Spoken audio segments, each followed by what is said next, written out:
নমস্কাৰ ছাত্ৰ-ছাত্ৰীসকল মই কাজল কুসুম দেৱী আজিৰ ভিডিঅ'টোত মই তোমালোকৰ সৈতে আলোচনা কৰিম অষ্টম শ্ৰেণীৰ সমাজ বিজ্ঞানৰ ভূগোল খণ্ডৰ পাঠ 2 জনসংখ্যাৰ বৃদ্ধি আৰু বিতৰণৰ পৰা অংশ 1 আজিৰ এই ভিডিঅ'টোত আমি কিনো আলোচনা কৰিম তোমালোকে এবাৰ চোৱা আমি আলোচনা কৰিম জনসংখ্যাৰ বৃদ্ধি আৰু মানৱ সম্পদৰ বিকাশ সম্পৰ্কে অৰ্থাৎ জনসংখ্যাৰ বৃদ্ধি কি ইয়াৰ লগত জড়িত বিভিন্ন কাৰক ইয়াৰ পৰা কি সমস্যাৰ সৃষ্টি হয় আৰু তাৰ লগতে আমি আলোচনা কৰিম মানৱ সম্পদৰ উন্নয়নৰ বিষয়ে বিষয়টোলৈ একবাৰ তোমালোকে নিশ্চয় জানা জনসংখ্যা কি বাৰু জনসংখ্যা হৈছে কোনো এখন ঠাইত এক নিৰ্দিষ্ট সময়ত থকা মানুহৰ সংখ্যা হয়নে এটা এই জনসংখ্যাৰ আমি যদি চাও মানুহৰ সৃষ্টি হোৱাৰ পৰা যদি চাও বৰ্তমান পৰ্যায়লৈকে জনসংখ্যা কি হাৰত বাঢ়িবলৈ লৈছে হয়নে এই জনসংখ্যা বৃদ্ধিৰ আৰত বিভিন্ন কাৰকো কিন্তু দেখা যায় মানুহে যেতিয়া অঘৰী জীৱন যাপন কৰিছিল তেওঁলোকে তেতিয়া শিকাৰ কৰি কি কৰিছিল জীৱিকা নিৰ্বাহ কৰিছিল তাৰ পিছত লাহে লাহে পৰ্যায়ক্ৰমেহে তেওঁলোকে কৃষি কাৰ্যৰ লগত জড়িত হল আৰু কৃষি কাৰ্যৰ লগত জড়িত হোৱাৰ পিছতহে তেওঁলোকে স্থায়ীভাৱে বসতি কৰিবলৈ আৰম্ভ কৰিছিল তেওঁলোকৰ আশে-পাশে যিবোৰ সামগ্ৰী উপলব্ধ তাৰ সহায়ত তেওঁলোকে বসতি স্থাপন কৰিছিল গতিকে চোৱা সাধাৰণতে সময়ৰ লগে লগে এখন ঠাইৰ জনসংখ্যা বৃদ্ধি হৈ গৈ থাকে হয়নে সময়ৰ লগে লগে যদি আমি চাও হে আদিম অঘৰী কালৰ পৰা যদি চাও এতিয়ালৈকে তোমালোকে চোৱা কিমান জনসংখ্যা বাঢ়িলে বৰ্তমান ভাৰত পৃথিৱীৰ ভিতৰতে কি হয় জনসংখ্যা ভিতৰত কিমান স্থানত আছে প্ৰথম স্থানত আছে গতিকে কিমান হাৰত বা কেনেকুৱা হাৰত জনসংখ্যা বৃদ্ধি হৈছে পৃথিৱীৰ মানুহৰ বিবৰ্তনৰ পিছৰ পৰা বিশ্বৰ জনসংখ্যাই এক বৃহৎ পৰিসৰ লাভ কৰিছে হয়নে সেই মানুহৰ বিবৰ্তন মানুহৰ সৃষ্টিৰ পৰা এতিয়ালৈকে কিমান এটা ড্ৰাস্টিক চেঞ্জ জনসংখ্যাৰ কিমান হাৰত কেনেকুৱা হাৰত বৃদ্ধি হৈছে আদিতে যাযাবৰী জীৱন যাপন কৰা খাদ্যৰ বাবে শিকাৰ কৰা মানুহে সময়ত কৃষিৰ লগত জড়িত হৈ স্থায়ীভাৱে বসতি স্থাপন কৰিলে হয়নে মানুহে কি কৰিলে আগতে মই ইতিমধ্যে আলোচনা কৰিলো অঘৰী যাযাবৰী জীৱন যাপন কৰিছিল প্ৰথমতে তেওঁলোকে শিকাৰ কৰি খাইছিল গছৰ গুহাত খুৰুঙত থাকিছিল কিন্তু পিছলৈ কি হল তেওঁলোকে কৃষি কাৰ্যৰ লগত জড়িত হল তাৰ পিছতহে তেওঁলোকে কিন্তু স্থায়ী বসতি কৰিবলৈ আৰম্ভ কৰিছিল সো সেই সময়ত প্ৰাকৃতিক পৰিৱেশত উপলব্ধ সা-সুবিধা অনুসৰি মানুহে বসতি কৰিছিল তেওঁলোকৰ আশে-পাশে উপলব্ধ যিবোৰ সামগ্ৰী তাৰ ওপৰত ভিত্তি কৰিহে তেওঁলোকে বসতি স্থাপন কৰিছিল এটা চোৱা জনসংখ্যা বৃদ্ধিৰ লগে লগে পৃথিৱীৰ বিভিন্ন প্ৰান্তত মানুহৰ বিতৰণ হল হয়নে জনসংখ্যা যিমানে বাঢ়ি আহিবলৈ ধৰিছে মানুহৰ বসতিৰ কাৰণে পৃথিৱীৰ বিভিন্ন ঠাইলৈ মানুহৰ কি হল স্থানান্তৰ হল মানুহ বিভিন্ন ঠাইত বসবাস কৰিবলৈ ললে আৰু বৰ্তমান তোমালোকে চাবা মানুহবোৰ বিশেষকৈ কি কাৰ্যৰ লগত জড়িত উদ্যোগৰ লগত জড়িত বিভিন্ন সেৱা কাৰ্যৰ লগত জড়িত হয়নে তাৰ উপৰিও বেপাৰ বাণিজ্য চাকৰি এইসমূহৰ লগত বৰ্তমান মানুহবোৰ জড়িত আৰু বৰ্তমান যি জনসংখ্যা আছে তেওঁলোক বিশেষকৈ নগৰৰ প্ৰতি আকৰ্ষিত হয়নে নহয় তাৰ কাৰণ কি বাৰু কাৰণ নগৰত সা-সুবিধাবোৰ বেছিকৈ উপলব্ধ নগৰত বিভিন্ন সুবিধা দেখা যায় হয়নে নিয়োগৰ সুবিধাও নগৰতে আছে শিক্ষাৰ সুবিধা আছে ইয়াত হয়নে বিভিন্ন ধৰণৰ কাৰণে কি হয় বৰ্তমান সমসাময়িক পৃথিৱীৰ মানুহ নগৰ কেন্দ্ৰিক জীৱনৰ প্ৰতি অধিক আকৰ্ষিত সেইবাবে চহৰবোৰ ঘন বসতিপূৰ্ণ হৈ পৰিছে আৰু যিমানেই নগৰলৈ মানুহৰ প্ৰব্ৰজন হৈছে সুবিধাসমূহৰ বাবে সিমানেই কি হৈছে নগৰ জনসংখ্যা বাঢ়িবলৈ ধৰিছে ফলত বিভিন্ন ধৰণৰ সমস্যাৰ সন্মুখীন হোৱা দেখা গৈছে জনসংখ্যাৰ বৃদ্ধি আৰু প্ৰসাৰৰ ফলত সীমিত সম্পদৰ অধিক ব্যৱহাৰ হয় যাৰ ফলত কি হয় বিভিন্ন সমস্যাৰ সৃষ্টি হয় যিমানে জনসংখ্যা বাঢ়িব যিমানে মানুহৰ প্ৰসাৰ হ'ব কোনো ঠাইত মানুহৰ স্থানান্তৰ প্ৰব্ৰজন হ'ব তেতিয়া কি হয় সেই ঠাইত সম্পদসমূহৰ কি হয় সম্পদসমূহ সীমিত আমি জানো প্ৰাকৃতিক সম্পদসমূহ সীমিত এই সম্পদসমূহৰ অত্যাধিক মাত্ৰাত ব্যৱহাৰ হয় তাৰ ফলত কি হয় বিভিন্ন সমস্যাৰ সৃষ্টি হোৱা দেখা যায় সমস্যা ইতিমধ্যে আমি প্ৰথম মনত আছে তোমালোকৰ প্ৰথম পাঠটোত আমি আলোচনা কৰিছিলো জনসংখ্যা বৃদ্ধিৰ ফলত কি কি সমস্যা হ'ব পাৰে এতিয়া আমি আলোচনা কৰিম জনসংখ্যাৰ বৃদ্ধি আৰু মানৱ সম্পদৰ বিকাশ এটা জনসংখ্যাৰ বৃদ্ধি বুলিলে কি বুজা বাৰু জনসংখ্যাৰ বৃদ্ধি মানে কি এটা নিৰ্দিষ্ট সময়ৰ ভিতৰত মানুহৰ সংখ্যাগত পৰিৱৰ্তন অৰ্থাৎ এক নিৰ্দিষ্ট সময়ত ধৰা হল আমি যদি 10 বছৰ ধৰো ধৰা হল 2001 চনত কিমান জনসংখ্যা আছিল তাৰ লগত আমি যদি 10 বছৰৰ তুলনা কৰো 2011 চনত কিমান জনসংখ্যা হল এতিয়া এই 10 বছৰৰ ভিতৰত আমি যদি চাও জনসংখ্যাৰ যেটো পৰিৱৰ্তন হেতুৱে কি হ'ব হেতুৱে হ'ব জনসংখ্যাৰ বৃদ্ধি হয় নহয় জনসংখ্যা বাঢ়িয়ে গৈ আছে গতিকে এক নিৰ্দিষ্ট সময়ৰ ভিতৰত হোৱা জনসংখ্যাৰ যি পৰিৱৰ্তন সংখ্যাৰ যি পৰিৱৰ্তন তাক কোৱা হয় জনসংখ্যা বৃদ্ধি এটা উদাহৰণ স্বৰূপে চোৱা ইয়াত দিয়া আছে 2001 চনত আমাৰ ভাৰতৰ ভিতৰত আমাৰ অসম ৰাজ্যখনৰ মুঠ জনসংখ্যা আছিল কিমান চোৱা 2,66,38,407 জন এই সংখ্যাটো চোৱা 2011 চনত জনসংখ্যা বাঢ়ি কিমান হলগৈ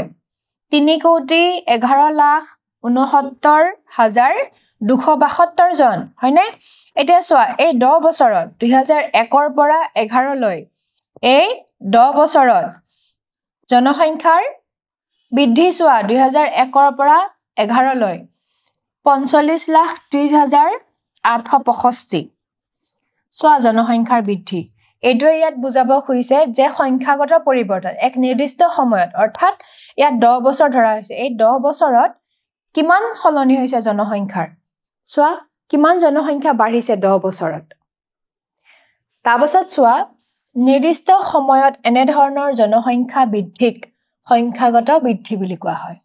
গতিকে এই নিৰ্দিষ্ট সময়ত জনসংখ্যাৰ যি বৃদ্ধি হ'ল তাক কোৱা হয় জনসংখ্যাৰ সংখ্যাগত বৃদ্ধি চোৱা কোনো মহামাৰী বা দুৰ্যোগৰ ফলত যদি মৃত্যু নহলে কোনো কাৰণত বৃহৎ সংখ্যক লোকে আন কোনো ঠাইলৈ প্ৰব্ৰজন নকৰিলে জনসংখ্যা বৃদ্ধি হয় এটা জনসংখ্যা বৃদ্ধি কেতিয়া হোৱা দেখা যায় বিভিন্ন কাৰণ আছে হয়নে যেতিয়া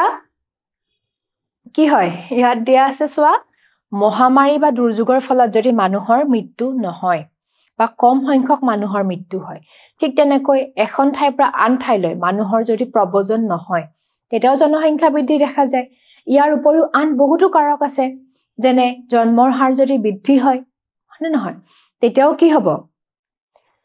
জনসংখ্যাৰ বৃদ্ধি হ'ব আকৌ মৃত্যুৰ হাৰ কমা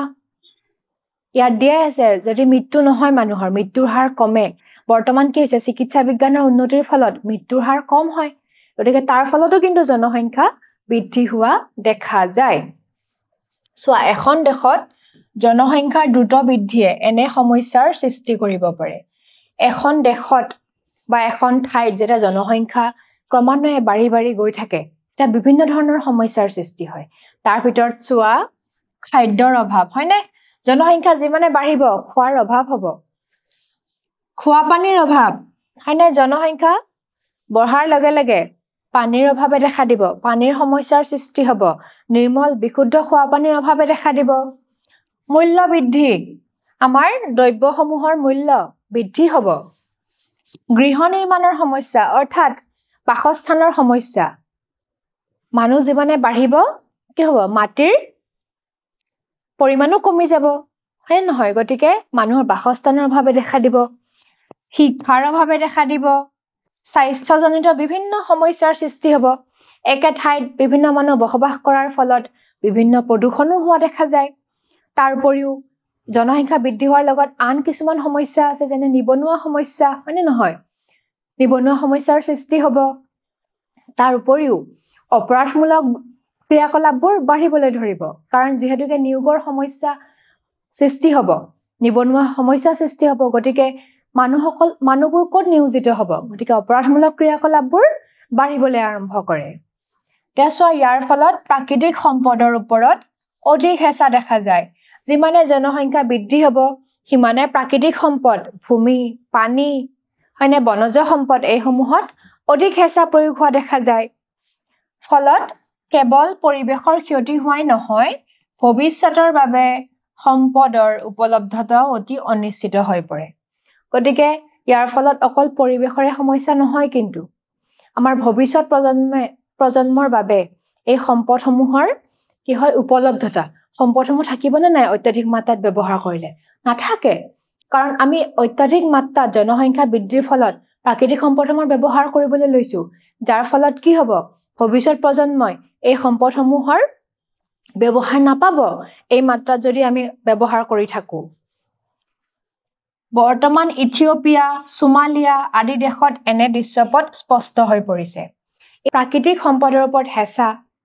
বা অন্যান্য সমস্যাসমূহ এই আফ্ৰিকাৰ ইথিওপিয়া ঠিক তেনেকৈ সোমালিয়া এই দেশসমূহত বৰ্তমানে এই দৃশ্যপট স্পষ্ট হৈ পৰিছে এনেকুৱা ধৰণৰ সমস্যাৰ এই দেশসমূহ সন্মুখীন হৈছে তেছোৱা এক হিচাপ অনুসৰি 2008 চনত বিশ্বৰ জনসংখ্যা আছিল কিমান 668 কোটি 1650 চনত যদি চোৱা তোমালোকে 1650 চনৰ পৰা যদি চাও তেতিয়া চোৱা জনসংখ্যা আছিল মাত্ৰ 50 কোটি আৰু 1800 চনত চোৱা এই জনসংখ্যা কিমান হলগৈ 98 কোটি হলগৈ অৰ্থাৎ 50ৰ পৰা বাঢ়ি 1650ৰ পৰা 1800 চনৰ ভিতৰত 98 কোটি হলগৈ কিমান কম জনসংখ্যা আছিল আকৌ যদি 1800 চনৰ পৰা 1950 হয়নে প্ৰায় 150 বছৰ কাল যদি আমি চাও জনসংখ্যা বৃদ্ধি হৈ কিমান হল 252 কোটি হয়নে আকৌ যদি পৰৱৰ্তী আমি 50 বছৰৰ কথা চাও অৰ্থাৎ 2001 চনলৈ 1950ৰ পৰা 2001 চনলৈ যদি চাও তেতিয়াহলে জনসংখ্যা কিমান বাঢ়িছে 613 কোটি হৈছে গৈ আকৌ এই 2001 চনৰ পৰা 2008 চনত কিমান হৈছে 668 কোটি জনসংখ্যা মানে ক্ৰমান্বয়ে বাঢ়ি গৈ আছে এতিয়া চোৱা চিকিৎসা বিজ্ঞানৰ উন্নতিৰ বাবে জন্মৰ হাৰ বৃদ্ধি মৃত্যুৰ হাৰ হ্ৰাস পোৱাটোৱে জনসংখ্যা বৃদ্ধিৰ আটাইতকৈ গুৰুত্বপূৰ্ণ কাৰণ জনসংখ্যা বৃদ্ধিৰ গুৰুত্বপূৰ্ণ কাৰণ কি জন্মৰ হাৰ বৃদ্ধি হয়নে চিকিৎসা বিজ্ঞানৰ উন্নতিৰ লগে লগে কি হৈছে মৃত্যুৰ হাৰ কমিবলৈ ধৰিছে যাৰ ফলত জনসংখ্যা বৃদ্ধি হোৱা দেখা গৈছে গতিকে এই দুটা মূল কাৰণ যাৰ ফলত জনসংখ্যা বৃদ্ধি হয় তাৰ উপৰিও আন বহুতো কাৰক ইয়াৰ লগত জড়িত হৈ আছে তথাপিও এই দুটা মূল কাৰণ তাৰ পাছত চোৱা যোৱা 50 বছৰত গড়ে প্ৰায় 8 কোটি জনসংখ্যা বৃদ্ধি পাইছে 50 বছৰৰ হিচাপ চালে প্ৰায় 8 কোটি জনসংখ্যা বঢ়া দেখা গৈছে এখন দেশৰ সকলো মানুহৰ শিক্ষা কৰ্মদক্ষতা কাৰিকৰী কৌশল বুদ্ধিমত্তা আদিৰ ক্ষেত্ৰত সমতুল্য নহয় এখন দেশৰ সকলো মানুহ সমানে কৰ্মদক্ষ হবনে সমানে উৎপাদনশীল হ'ব জানো সমানে মানুহৰ বুদ্ধিবৃত্তি শিক্ষা থাকিব জানো নাথাকে কোনো মানুহৰ এইকেইটা সমান পৰ্যায়ৰ নহয় তোমালোকে নিশ্চয় মানৱ সম্পদ কি জানা মানৱ সম্পদ জানা নে কি মানৱ সম্পদ হৈছে শাৰীৰিকভাৱে সক্ষম আৰু মানসিকভাৱে সুস্থ মানুহে বিভিন্ন ধৰণৰ শিক্ষা প্ৰশিক্ষণ লৈ নিজকে উৎপাদনমুখী কামত যদি জড়িত কৰে তেতিয়াহ'লে তেনেকুৱা মানুহবোৰক বা তেনেকুৱা সম্পদবোৰক কি বুলি কোৱা হয় মানৱ সম্পদ বুলি কোৱা হয় হয়নে নহয় আৰু মানৱ সম্পদৰ উন্নয়ন বহুত জৰুৰী কাৰণ মানৱ সম্পদৰ লগত এখন দেশৰ অৰ্থনৈতিক উন্নয়নৰ কথা জড়িত হৈ থাকে হয়নে আৰু মানৱ সম্পদৰ কিছুমান গুণগত বৈশিষ্ট্য চাবা কৰ্মকুশলতা কৰ্মৰ প্ৰতি দক্ষতা কৰ্মদক্ষ হয়নে নহয় মানুহজনে কিমান কৰ্মদক্ষ হয় উৎপাদনমুখী দক্ষতা মানুহজন উৎপাদনশীল হয়নে নহয় উৎপাদনমুখী দক্ষতা আছে নে নাই বুদ্ধিমত্তা তেওঁৰ জ্ঞান বুদ্ধি কিমান আছে তাৰ ওপৰত এই সকলোবোৰ মানৱ সম্পদৰ কিছুমান গুণগত বৈশিষ্ট্য হয়নে যেহেতুকে মানৱ সম্পদ কি সমাজৰ প্ৰগতি আৰু দেশৰ ভেটি মই ইতিমধ্যে ক'লো এখন দেশৰ কি মানৱ সম্পদৰ উন্নয়নৰ ওপৰত দেশখনৰ সম্পূৰ্ণ অৰ্থনৈতিক ব্যৱস্থা নিৰ্ভৰ কৰে অৰ্থনৈতিক উন্নতি নিৰ্ভৰ কৰে গতিকে মানৱ সম্পদৰ উন্নয়ন হলেহে দেশ এখনৰ সঁচা অৰ্থত উন্নয়ন হ'ব এনে মানৱ সম্পদৰ সঠিক ব্যৱহাৰক মানৱ সম্পদ উন্নয়ন বুলি কোৱা হয় গতিকে যদি মানৱ সম্পদৰ সঠিক ব্যৱহাৰ কৰিব পাৰো তেতিয়াহে কি হ'ব মানৱ সম্পদৰ বিকাশ হ'ব উন্নয়ন হ'ব হেহে মানৱ সম্পদ বিকাশৰ অৰ্থ হ'ল সম্পদ হিচাপে মানুহৰ গুণগত উৎকৰ্ষ সাধন অৰ্থাৎ সম্পদ হিচাপে গুণগত উৎকৰ্ষ সাধন আৰু উৎকৰ্ষ সাধন কৰিবলৈ কি কৰিব লাগিব বিভিন্ন শিক্ষা স্বাস্থ্যৰ সুবিধা এই ক্ষেত্ৰত কি হ'ব লাগিব আগবাঢ়ি যাব লাগিব হয়নে চৰকাৰেও বিভিন্ন ধৰণৰ আঁচনি ৰূপায়ণ কৰিব লাগিব সোৱা ইয়াৰ বাবে চৰকাৰে উপযুক্ত আঁচনি ৰূপায়ণ কৰিছে